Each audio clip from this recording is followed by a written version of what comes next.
Alright, good morning mga tol. Another day, another vlog.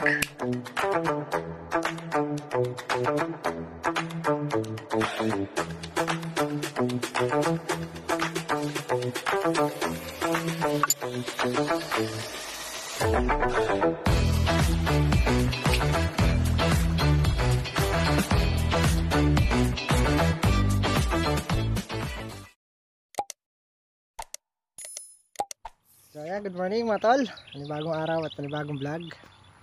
Dito tayo sa Lucky Farm. Akutin natin yung mga gamit na robin, yung drum. Dadalhin din natin yung drum para may stockan tayo ng tubig. So day 1 na natin ang paggawa sa bodega doon sa Lin Farm. O, start na mag-okay sila tol Entong. Tapos yung pamangkin ni Kuya Jeff, si Ken, hindi mo na makakasama ngayon dahil baka matraffic daw sila, nasa Angeles sila, parang may ginawa sila doon. So bukas na lang daw papasok. Ngayon si paring Carlo, kung libre ngayon para may kasama si Tol Entong maghuhukay, si paring Carlo na lang muna papasok. Ayun, tapos bali nakapag-fabricate na rin sila ng kabady, nakapag-fabricate na ng ng poste para dun sa ng bakal para dun sa poste. Ang labo tsaka ng forma, nakagawa na rin sila ng forma. Wala pa silang pumipitas na sitaw. So ayun, suga muna tayo ng kambing pala, maaga pa naman. Suga muna natin yung kambing, tapos sakay na natin yung makina. Okay, nandito tayo kay Yordel. I-give muna tayong tubig, inumin. Wala tayong inumin sa bukid. Tapos kukunin na rin natin yung bareta pag-hukay, para may pang hukay. A few moments later. Pinakay mo na Kambakchong. Maghuhukay pa lang naman dun buho, magsakay ka, nagdala akong pang tent.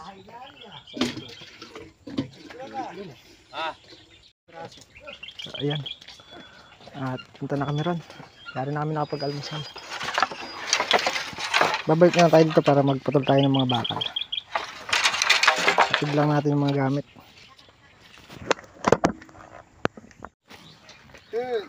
Tara let's punta rin ba ka dyan?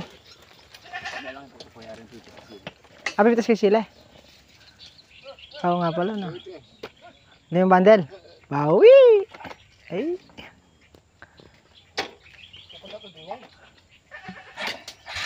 Diyan sila sili.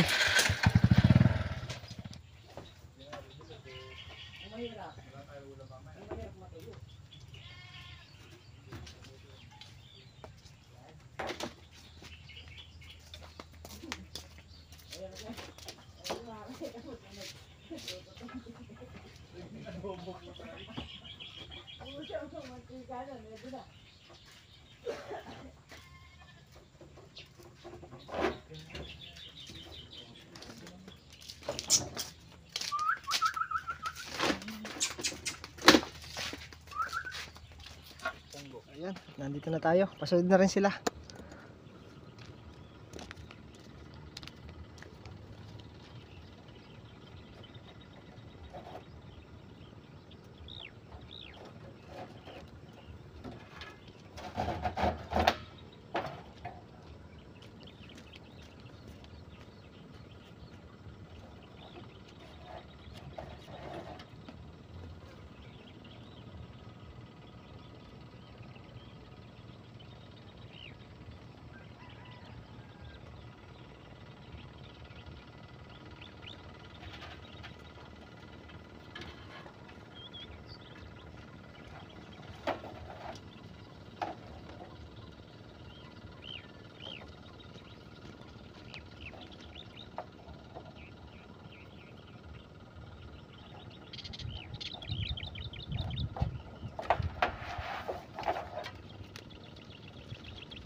Dalawa na yung nakarating.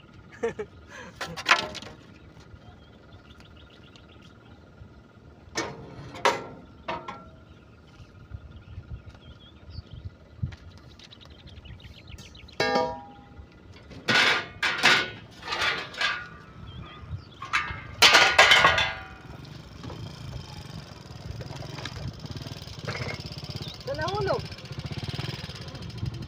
Yung isa. Tulong ko isa.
Nagawa muna ng salindong para hindi mainit.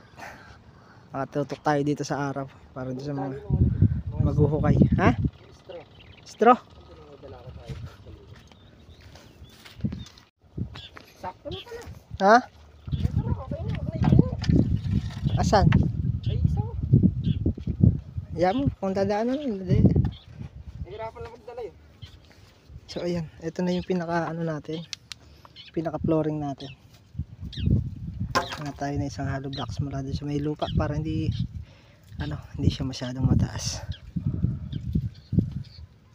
So mula dito maghuhukay na lang sila ng 80 mula sa tansi sa 80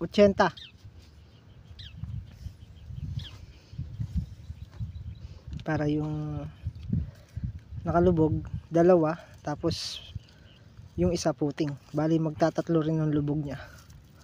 Kakapala natin yung puting dito sa ilalim para hindi na tayo magsisinturon dito sa gitna. Sa taas na lang tayo magbibiga. Tapos ipaplas na lang natin yung mga poste niya. Wala, hindi na natin lalagyan ng nosing. Yan, 12x12 yan.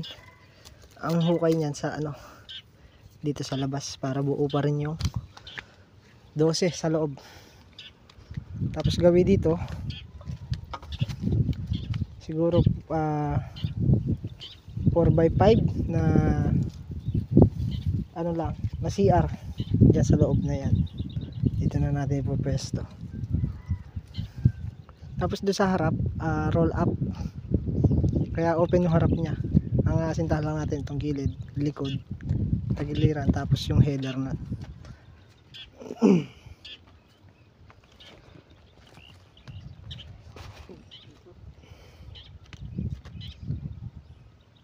Gagawa lang muna ng salindong bago tayo bumalik dun. Marami pa tayong puputulin. Yung mga apat na poste nakagawa na. So, pero kulang pa rin na stirrup. Kulang pa rin stirrup, tapos gagawa pa tayo ng mga sibar sa ilalim na naka letter C, tapos may dalawang bakal siya magkabila para may kapitan ng dowel. Tapos puputol na rin tayo ng mga dowel niya. Ano karlo ba yan? Hindi. Ayun o. Hindi. Nasa baba ng ilog kanina yun. Gawa muna kami sa lindong.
later. Ayan, yellow flag. Ayan, at mauna tayo sa kubo para makapagputol tayo ng mga dowel, sirap, sibar. Ipapabricate na natin doon para pagka natapos sukayan to, pwede na natin ibagsak yung yung mga poste. Gagawa rin tayo ng parilya, 4 sa 2, 3, 4. Bali 4 na poste siya, 4 na column. Let's go muna tayo sa Lucky Farm. Fabricate. A few moments later. Ayan, Lucky Farm na tayo. Ito na yung napabricate nilang bakal na poste. Ito. Siguro kukulangin pa to. Konti na lang kulang. Puputol na lang tayo dun ng 2 meters. Gawa na lang tayo ng pang stirrup pa para sa biga.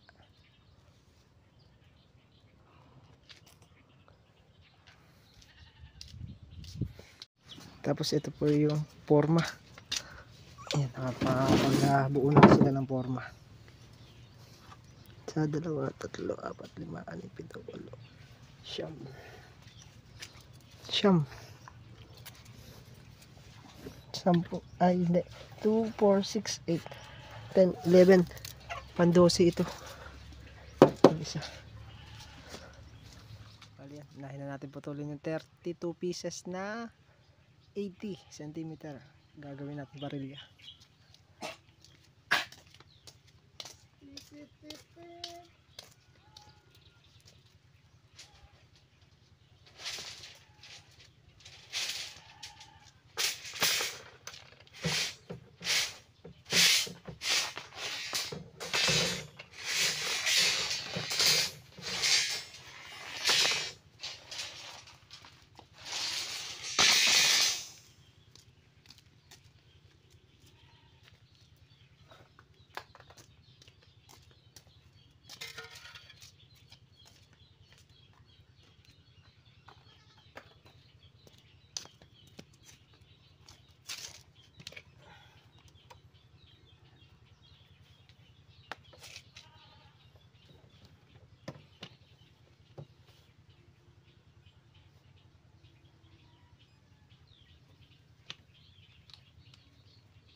Stirrup.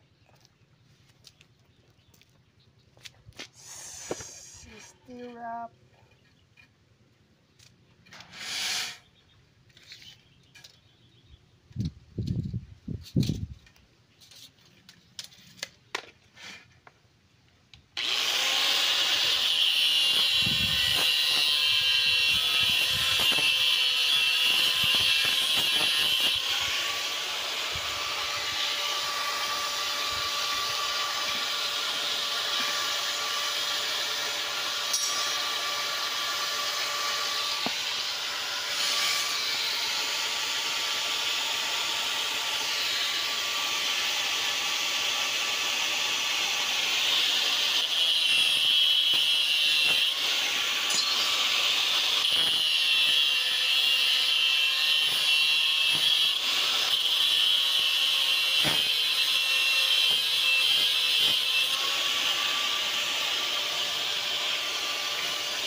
moments later.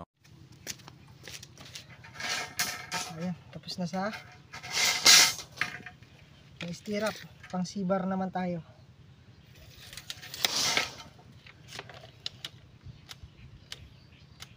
Uy!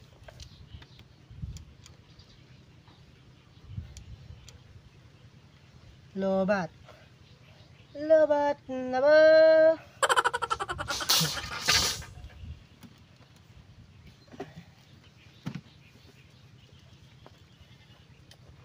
Ang pag-ibig mo. Lobat na si Bluey T. Blue T. Si Blue T pala, si Blue T. Nalobat na si Blue T. Mamaya bago tayo umahon, dali na natin yan para ma-charge. Hindi mo tayo makapagputol ng pang sibar. Yan, at gagawa na lang muna tayo ng stirrup. So mamaya din kasi, mamayang makapananghali, babiyahin muna kami mamaya makapananghali. So kailangan namin pumikap ng gamit. Tapos bukas hanggang Sabado, dire-diretso na tayo.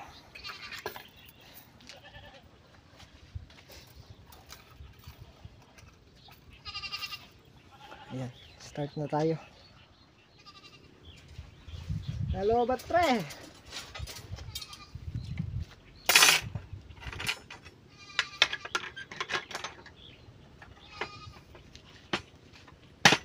Haba.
A few moments later. Okay, tapos na natin stirrup. Ang hindi ko na lang na-bend yung gagawin natin pinaka-parilya. So let's go na tayo, tanghali na. Kami bibiyahe muna. So, nagpaalam na rin naman tayo sa kanila, nagsabi naman tayo na hanggang tanghali lang tayo. Ayan, at naguhukay pa lang naman sila. Tapos dadaanan natin si Blue T sa kila Kuya Rodel dahil nandun yung charger para bukas may magagamit tayo ulit. Gawga na. Okay mga tol, ayan at nandito na tayo sa bahay. Ayun po at kami babiyahe muna. Hanggang dito na lang po muna yung ating upload ngayong araw. Muli po thank you ng marami sa walang sawang suporta at sa walang sawang panonood. Kita po ulit tayo next upload. Ingat po ang lahat at God bless po. Bye-bye!